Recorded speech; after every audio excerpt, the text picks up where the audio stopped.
Parents of tweens, if you're familiar with far-off drop-offs... Dad, stop, right here. Or get DMs about what's for dinner, you may be experiencing tween milestones. For your son or daughter, these can start at age 9. HPV vaccination, a type of cancer prevention against certain HPV-related cancers, can start then too. For most, HPV clears on its own. But for those who don't clear the virus, it can cause certain cancers later in life. Embrace this phase. Help protect them in the next. Ask their doctor today about HPV vaccination. Brought to you by Merck. WABC New York and 107.1 WLIR Hampton Bays.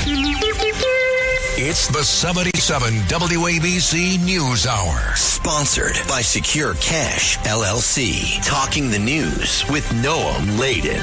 All the news you need to know with Joe Nolan, traffic, Justin Ellick, sports. And now, Talking the news with Noam. On 77 WABC. Yes, that's me. Good morning. It is Friday, April 25th. Your forecast from the 77 WABC Weather Center. Sunshine this morning. Clouds this afternoon, high 73, kind of a mixed bag when it comes to the weekend. So Saturday, we're going to see thunderstorms in the morning, thunderstorms in the afternoon, high 73, and then Sunday, no rain, but it'll be cloudy and the high is only going to be 60. If you are walking out the door with us right now, it's 59 and partly cloudy in Dobbs Ferry in Westchester County. It is 57 and clear in Mahwah over in New Jersey, and it's 59 and clear right outside our Midtown studios. The top 5 at 5. The line is more than a mile long to see the Pope. New Jersey transit train riders are bracing for a strike. Where were the Columbia University protesters? The search for a missing Princeton University student continues, and it's a huge day for George Santos. All right, let's get into it at 5:01. Authorities say that massive New Jersey wildfire that's consumed 15,000 acres and is still just 50% contained was deliberately set by a man they arrested yesterday. Here's the Ocean County prosecutor, Brad Billimer. I'm not prepared to discuss a motive at this time. We can just confidently say that we think the fire was set intentionally. 19-year-old Joseph Kling of Waretown's been charged with arson, aggravated arson, in the so-called Jones Road wildfire that was first spotted Tuesday morning in the Pine Barrens. Billimer says Kling started a bonfire using wooden pallets and left the woods while it was still burning. He says it ignited the wildfire that's now on track to become the biggest in New Jersey in 2 decades. 5:02. A news report seems to have scared off Columbia University students who plan to set up a new tent encampment at the Ivy League school yesterday to protest the Israel-Hamas war in Gaza. The university sent out an alert warning students that they could be arrested if they put up those tents. I don't know how they could feasibly do more protests. It seems like everything's locked down. Now, so NBC News first reported yesterday that dozens of Columbia students had held a secret meeting in Brooklyn where they organized this encampment for Thursday and today, like the one that caused the chaos on the campus last year.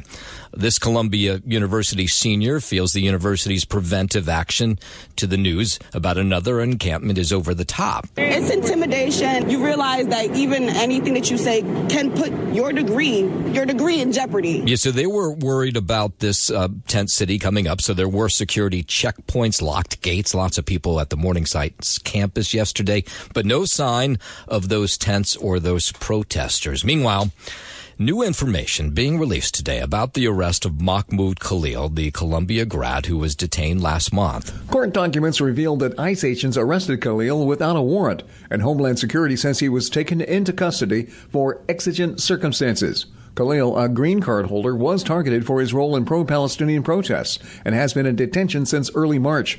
Due to the lack of a warrant during his arrest, Khalil's lawyers are asking that his case be dropped. I'm Mark Mayfield. WABC News Time 5:04. Let's go over to Italy. Tens of thousands of people from around the world, including people from here in New York, continue to flock to Vatican City for the Pope Francis to see Pope Francis lying in state. Folks have been waiting for hours for a quick glimpse of the Pope's open coffin at St. Peter's Basilica.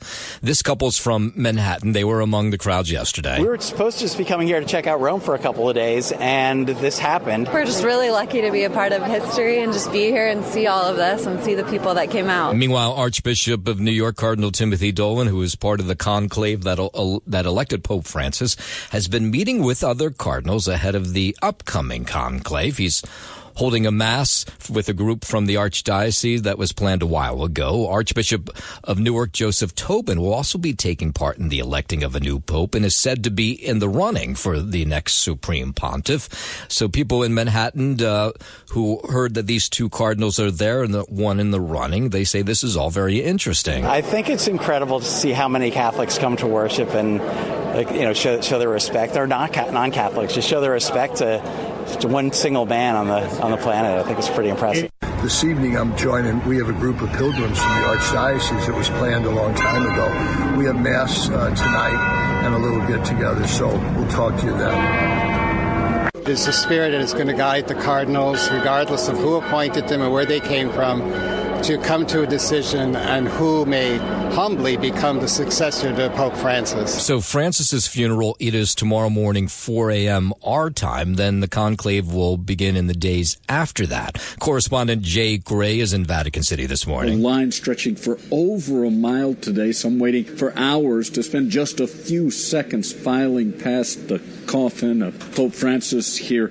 Yesterday, more than 68,000 made that journey, and we expect that number to climb today. 68,000. I mean, it's really unbelievable. They kept the doors open for most of the night. Security, as you might guess, is incredibly tight as preparations continue for the funeral that will take place Saturday morning our time. There are soldiers in Vatican City. There are drones flying overhead.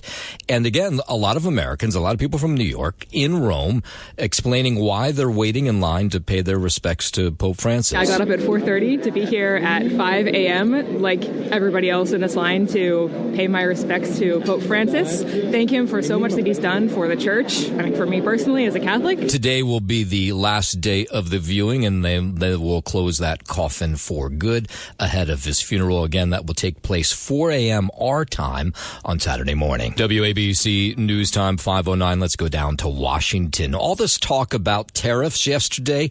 So the president said that he's meeting with China to talk about these tariffs. But China says, no talks happened at all. So here was the president at the White House refuting a report that the Chinese were calling any talks over the tariffs fake news. They had meetings this morning, and we've been meeting with China. And so I think you have, Jeff, as usual, I think you have your reporting wrong. China pushing back on suggestions it engaged in any kind of trade talks with the U.S. Correspondent Garrett Hake reports it comes after the president said the current 145% tariff on products from China is too high and that he's confident the U.S. and China will reach a trade deal. Multiple Chinese officials denying that there have been talks. One saying, quote, there are no trade negotiations between China and the U.S. Any claims about progress are unfounded. And the president also said yesterday that he insists he gets along very well with China's President Xi and that a visit to discuss a trade deal might be possible, but China again pushing back against that. While still down significantly from post-inauguration highs, the market's creeping up Wednesday, closing higher for a second straight day, with investors buoyed by the White House's optimism that a trade deal to lift the tariffs could be struck with China. Now, Senator Schumer, he says he plans to force a vote next week to end President Trump's tariffs. This Trump voter says he understands that. I'm a little unhappy with Trump. I voted for him, but I'm a little unhappy. It's just the economy. I was getting ready to retire, and he kind of, made me rethink it. Maybe not the best time to be leaving my work right now. New York's senior Democratic senator joined with what he described as Trump voters in Comac yesterday out on Long Island, saying the president's tariffs are costing Long Islanders about $5,000 a year. So he says he's going to try to push this vote in Congress come next week. 5:11, President Trump suggesting he gave Russia a week to reach a ceasefire deal with Ukraine. Trump was asked about possible sanctions against Russia if it keeps bombing Ukraine. I'd rather answer that question in a week. I want to see if we can have a deal. No reason to answer it now, but I won't be happy. Let me put it that way. Things will happen. The president says he's not happy at all with Putin about the strikes conducted by Russia on the capital of Ukraine. I wasn't happy with it, and we're in the midst of talking peace, and missiles were fired, and I was not happy with it. He says he's unhappy with both sides when it comes to reaching a deal between Russia and Ukraine. We have a deadline, and after that, we're going to have a very much different attitude, but I think it has a very good chance of getting done. I don't like that it takes long at all. but I think they both want to make peace. I do believe so. There's a lot of hatred there. There's a lot of very bad blood. WABC News Time 512. Let's go out to California. An illegal immigrant locked up for deadly drunk driving crash near Los Angeles is not going to go anywhere right now. The man was up for early release until word got to the White House. This individual case represents everything that is wrong with our immigration system. White House Press Secretary Caroline Leavitt says he was twice deported but allowed back into the U.S. by the Biden administration. They're now working with Governor Gavin Newsom to make sure that he's detained. A detainer has been put on this individual. This individual was twice deported, took the lives of 2 young Americans. U.S. Attorney for the Central District of California said in a statement yesterday that they filed a felony immigration charge, which carries a 2-decade-long sentence. 512, a federal judge pausing parts of an executive order issued by the president aimed at changing election laws. The judge says Trump doesn't have the authority to require proof of citizenship for voters in federal elections. The ruling maintains that this authority rests with Congress and the states. The judge opted not to block another provision of the executive order that withholds federal funding from states that don't comply with the deadline for mail-in ballots.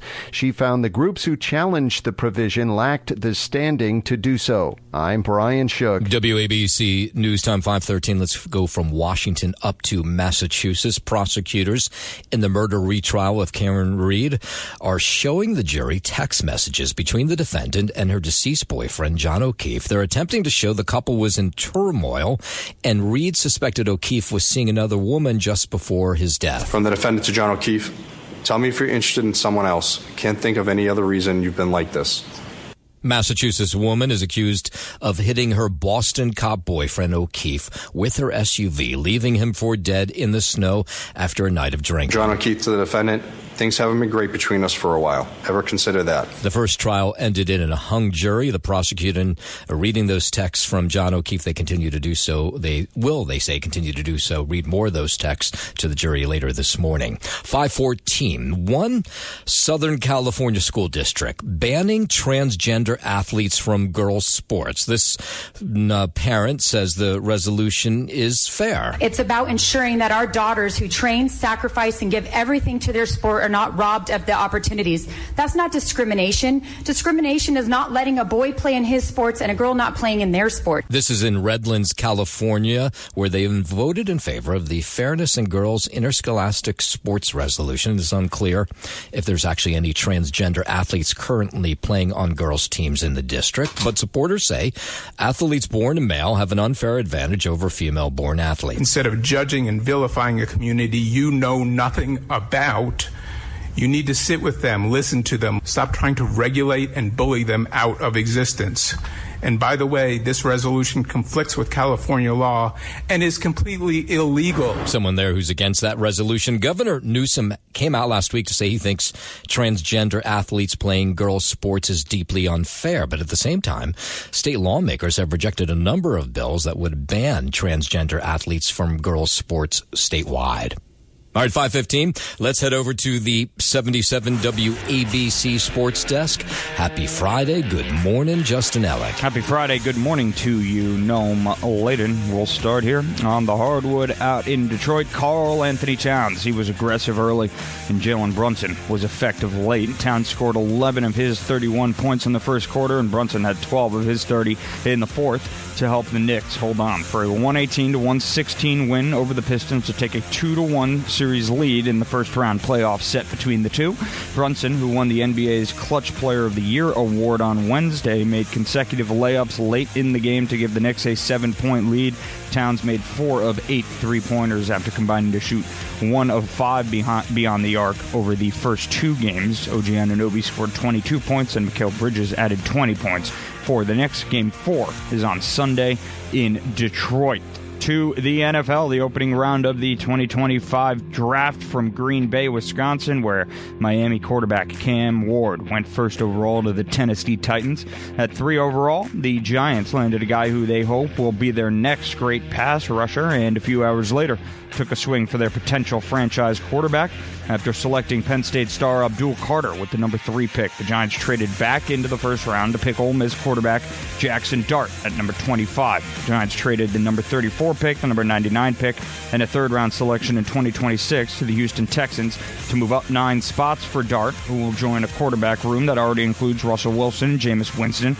Carter, meanwhile, joins a defensive front that includes Kayvon Thibodeau, Dexter Lawrence, Brian Burns, and others. As for the Jets... What does that mean for Tommy Cutlets? Because that means it sounds like they have 3 quarterbacks. You don't want to have 4 quarterbacks. Well, it's not going to be good for Tommy Cutlets. Let's just put it that way. They're going to let him go. Yeah, it's not going to be looking good. I mean, listen, there's always the practice squad. Hey, now. You know, that's true. That's probably what he's more qualified for anyway. That is probably accurate. Than playing like real-life NFL football games. He did win one. Yeah, no, listen. Beat Green Bay. I'm not going to knock the guy. You know, I'm sitting here doing sports on the radio at 5:17 in the morning, and he's a professional quarterback for the NFL. Well, you make a good point. Yeah. You know, but so he'll be. Most likely nominated elsewhere, because I would imagine another team would take a flyer out on the guy, you know, make him a third stringer of some sort, maybe. We'll see. Who knows? We'll keep an eye out for Tommy Cutlets. We're a big fan favorite. He's a big fan favorite of ours, or Noam Laden's, if you will. Yes, right? I'm the head of his fan You got your club. Tommy Cutlets jersey now. Then what are you going to do with that? Yeah, I don't know. Burn it? I don't know. Burn it.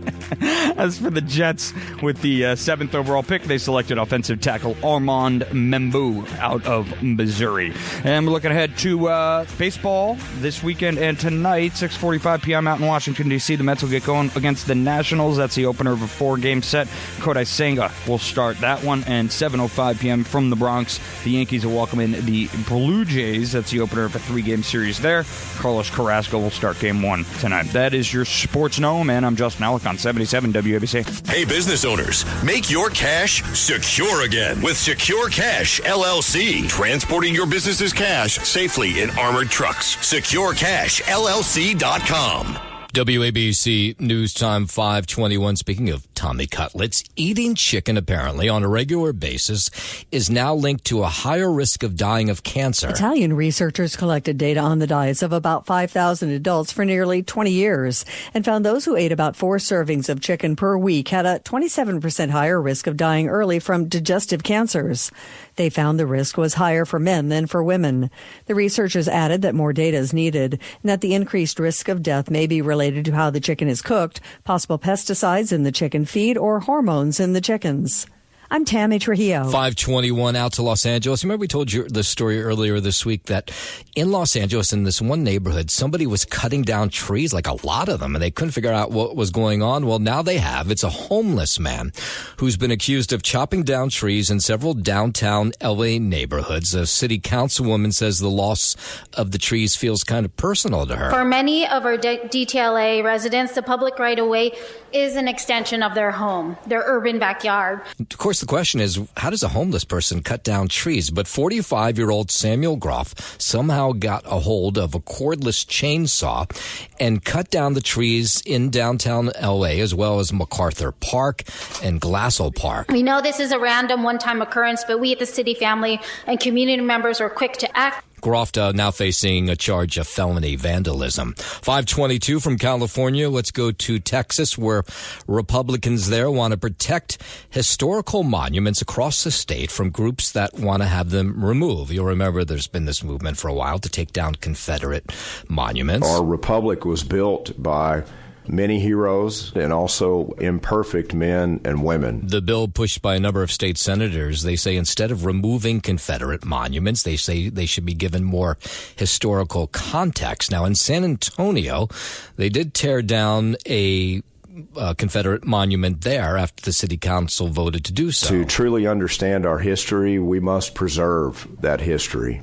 Throughout nearly 200 years of Texas's rich history, you'll find both heroes to celebrate and certainly tragedies throughout that history to learn from. And apparently other monuments are being threatened. One of Albert Einstein and Stevie Ray Vaughan. Not sure what that's all about, but they're going to protect those as well. 5:23, the deadline for getting a real ID for travel and federal building access is now a little less than 2 weeks away. May 7th, those without a real ID can expect extra checks at airport security. So that has changed a little bit. Do you remember when I've been doing this story up till now, they told us if you don't have the real ID or a passport or birth certificate come May 7th, you won't be able to get on a plane.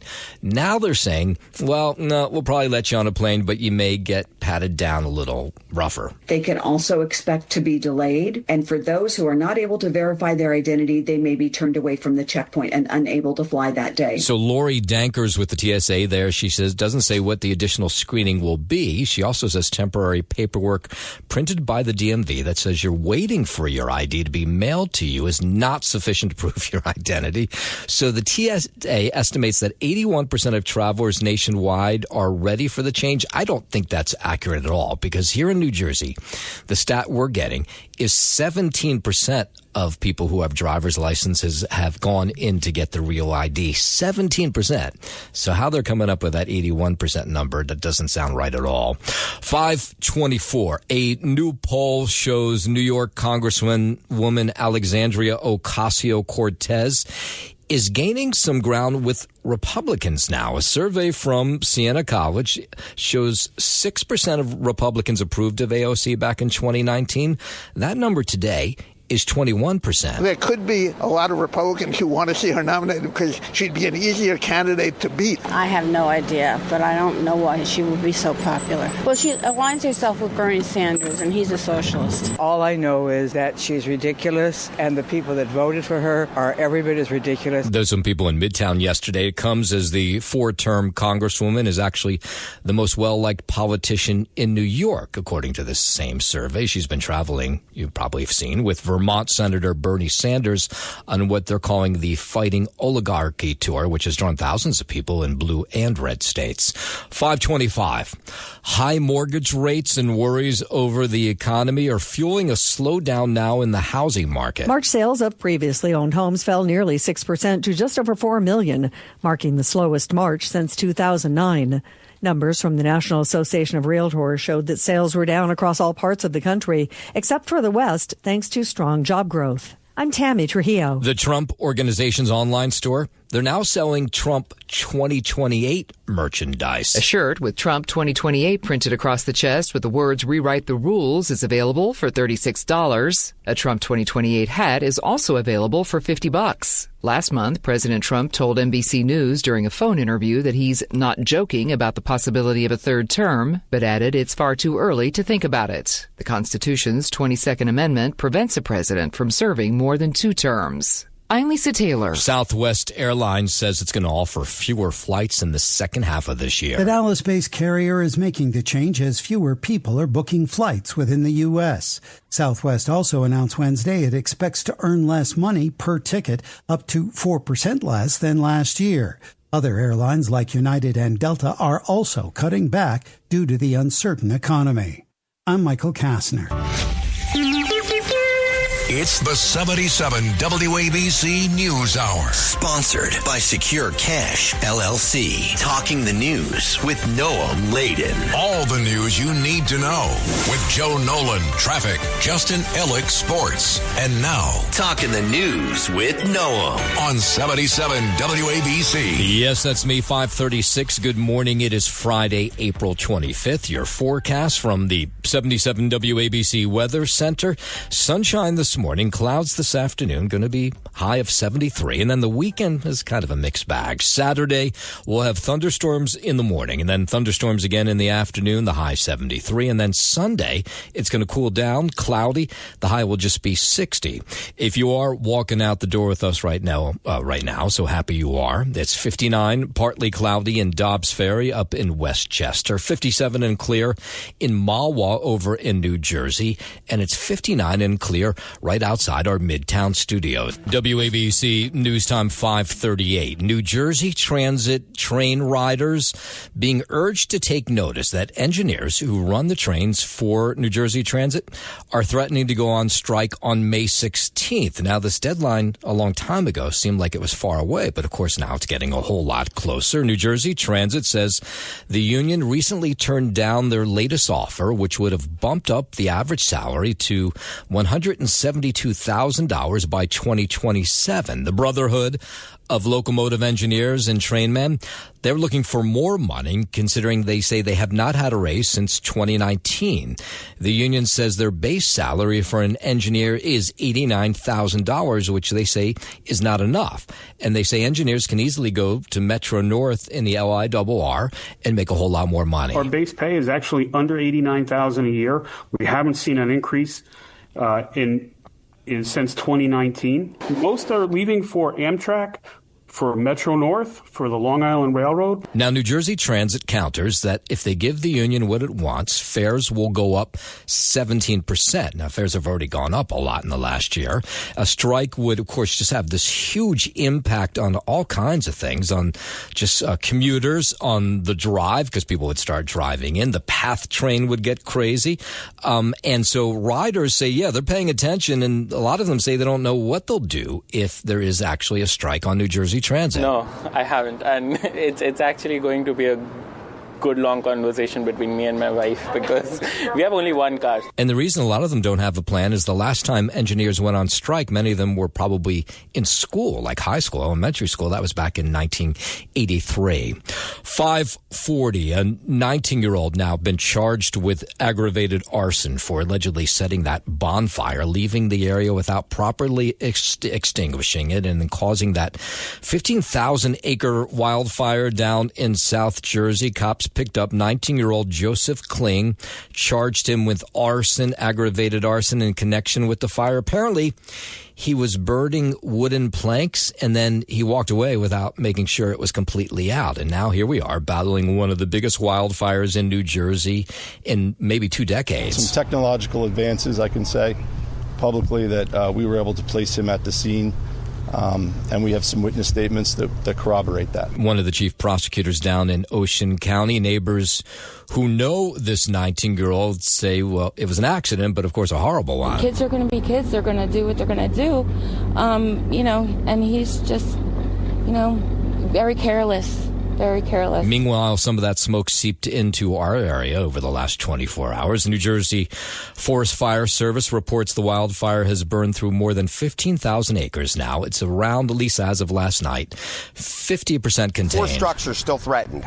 Those structures are on the other side of Wells Mills Road, and they are out in the forest. We have resources out there continuing to monitor the process of the fire and the progress, and hopefully they will no longer be threatened. Of course, it's really been dry. We've been in a drought for a while now. The rain this weekend, they hope, will help out. Forest fires are a pretty common occurrence, by the way, in the Pine Barrens.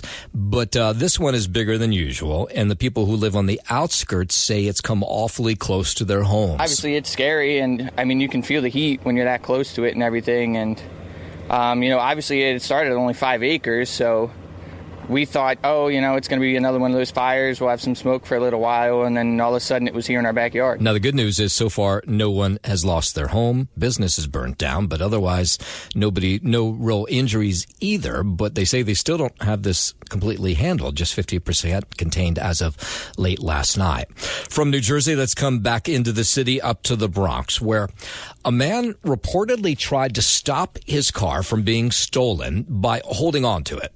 It's probably never a good idea. So he had double parked his black Infiniti on Wilkinson Avenue and went into either a business or a home. It's not really clear. And maybe he left the keys inside. That's what it sounds like. Anyway, someone pulled up alongside this Infiniti, got inside, started the engine. And when he did, the owner of the car raced out and tried to jump in through the window and then held on to the car He was dragged for a block and a half as the person who was stealing the Infiniti was trying to get away. And there were a fair amount of eyewitnesses in the Bronx. Speed it like you're crazy. I saw him laid out on the floor, and his leg was just dangling. It was horrible to see. Yeah, so witnesses say the victim was crushed up against some parked cars when the driver of the Infiniti tried to get rid of him, tried to get him to fall off the car. He did, and then he ran him over.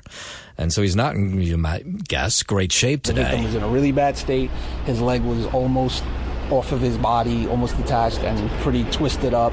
He didn't believe that the leg was probably going to be saved. And as far as what I know, it was amputated. So what we know about the victim, a 32-year-old taken to Jacoby Hospital with critical head and leg injuries. The person who stole that Infiniti, he ditched it on the Pelham Parkway right at the exit of the Hutchinson River Parkway after he crashed and then took off on foot. So far, they have not found him.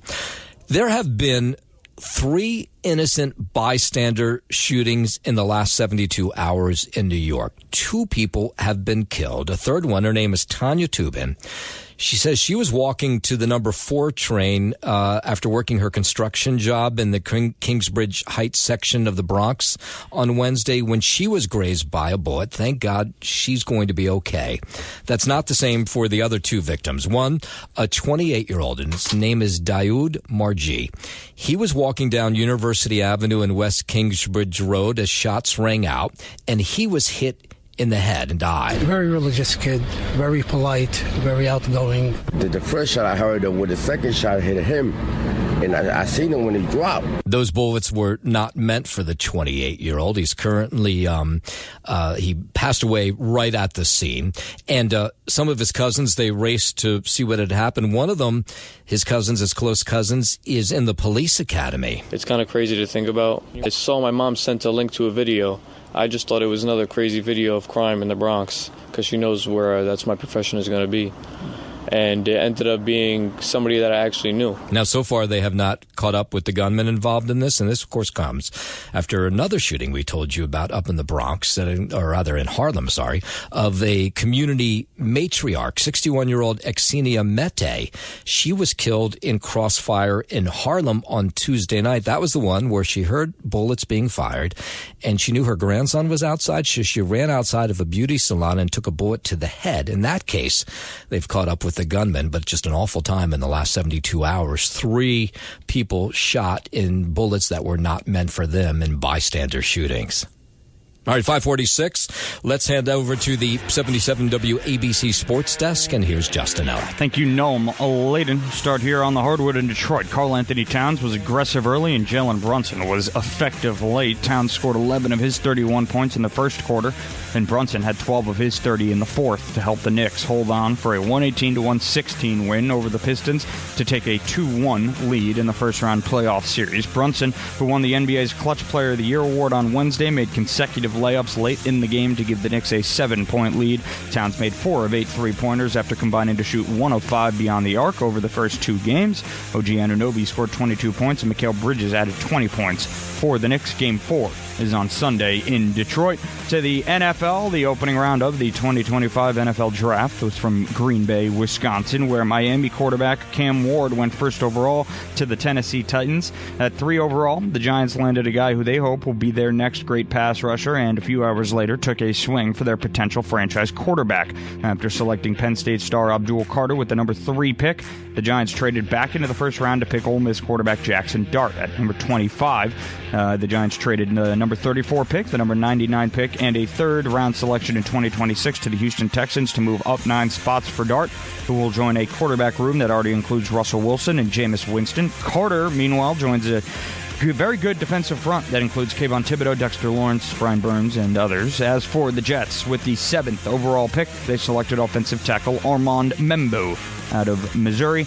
Looking ahead to weekend baseball here as well. 6:45 p.m. tonight from Washington, D.C. The Mets will get their 4-game set going against the Nationals. Kodai Senga will start the opener. And 7:05 p.m. tonight in the Bronx, the Yankees will welcome in the Toronto Blue Jays for the first meeting between the two teams this season. Davidson, opener of a 3-game set there. Carlos Carrasco gets the start. That is your Sports Gnome, and I'm Justin Ellick on 77 WABC. WABC News Time 5:50. It's going to be a big day for former Long Island Congressman George Santos. Today, the sentencing comes down. Prosecutors want him to get 87 months behind bars. I've seen better days. It's been a sobering reality. As of today, right now, I am unable to pay anything. I don't know if that's going to change within the next 24 to 48 hours prior to sentencing, because I am still working on trying to make some kind of meaningful attempt at restitution, because it's my obligation. The government wants about $500,000 from Santos. Of course, he was found guilty of taking campaign donations and using that money on himself. He's not going to ask President Trump for a pardon. I have not. I believe in the process. I believe that also the president is aware of my situation. I don't think I need to petition him. If he feels like I am worthy of a commutation or of clemency or whatever the case is, right? He can make that decision without me having to put a spectacle on television like most people are doing right now. And like anybody who would be going to prison for the first time, he says he is worried. He hopes that they'll put him in protective custody initially. Preferably in protective custody, because I do fear for my safety.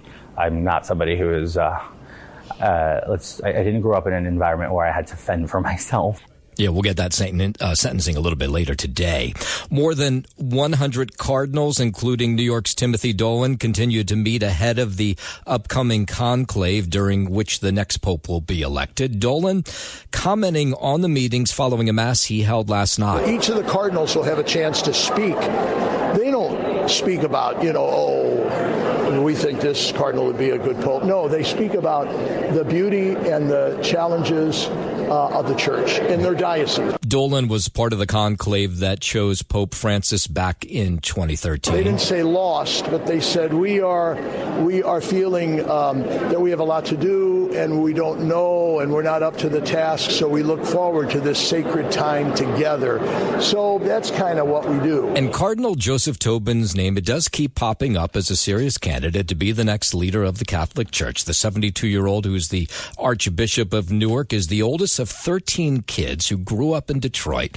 Here's his brother Jim. He does a great job. He's extremely humble, and he's there to serve the people. And that's the way he's been since he was an altar boy at Holy Redeemer. Now, back in the Cardinals' old neighborhood, everyone who knew him then says they're praying he'll become the next pope. I think of all the American Cardinals, he would be the most suitable candidate, the most appealing candidate. And, of course, today is the last day to view Pope Francis as his body lays in state at the St. Peter's Basilica. His funeral will take place 4 a.m. our time tomorrow from Rome. 5:53. New York City officials destroying illegal guns that have been seized and turning them into a gun violence memorial now. Mayor Adams and the police commissioner gathering with the community and faith leaders to put more than 3,300 guns through a recycling chipper yesterday. These are weapons of destruction, weapons of pain, weapons of chaos that we are removing off our streets. The material will be then donated to a New York City school where students learning welding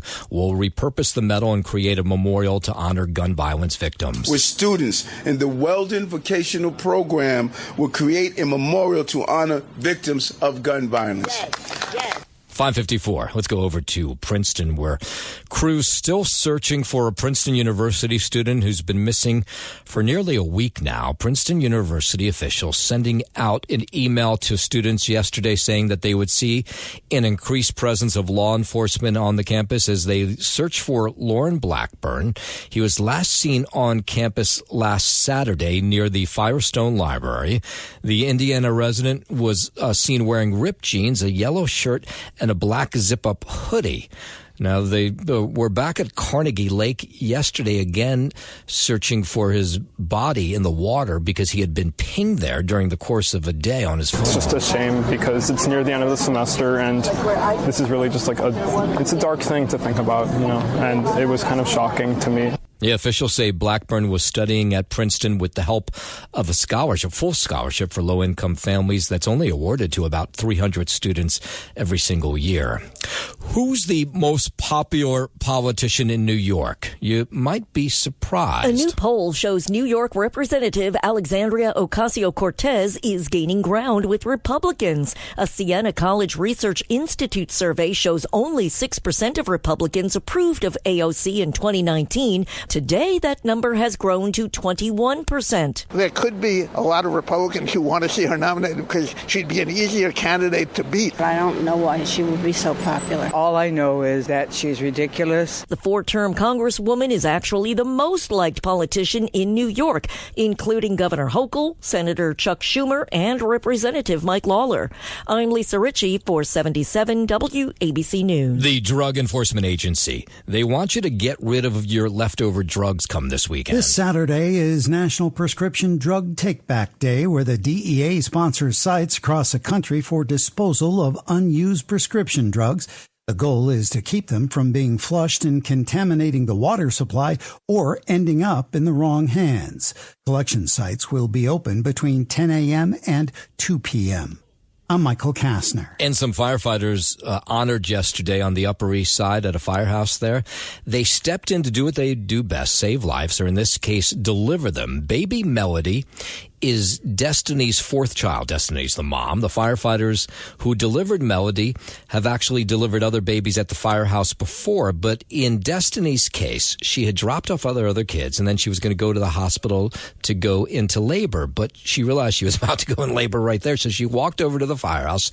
She didn't even make it inside. They delivered the baby outside on the sidewalk. When we was waiting for EMS, they told us to cross the street to the fire department just in case anything happened. And these firefighters, as they always are, cool and calm, as first they took their jackets off to cover up so nobody could see her from the sidewalk, and then, very delicately helped her deliver a baby. We were able to get a sheet on her. We were able to get a pillow underneath her head, put on oxygen, and keep her calm. We were able to snap the umbilical cord, hand the baby off to the mother for that bonding process. We were able to suction the baby just from fluid, obviously coming out, and we put her in a swaddle. And Melody is 7 pounds, 8 ounces. And doing just great. I was like, are you sure you want to take your pants off here in front of everyone? And then they just started covering her up. And I was like, it's a girl. And everybody was just cheering and clapping. Strangers, people honking their horn. Yeah, nice job. It was beautiful. Nice job done by those Upper East Side firefighters. Thanks for listening to the News Hour with Noam Laden. You can hear the News Hour with Noam Laden weekday mornings at 5 on 77 WABC. If you like the podcast, share it with your friends and listen anytime at WABCRadio.com and download the WABC Radio app. Hit that subscribe button on all major podcast platforms. Plus, follow WABC on social on Instagram, TikTok, Facebook, and X. See you next time for a new episode so you never have to wonder, what the heck is going on here?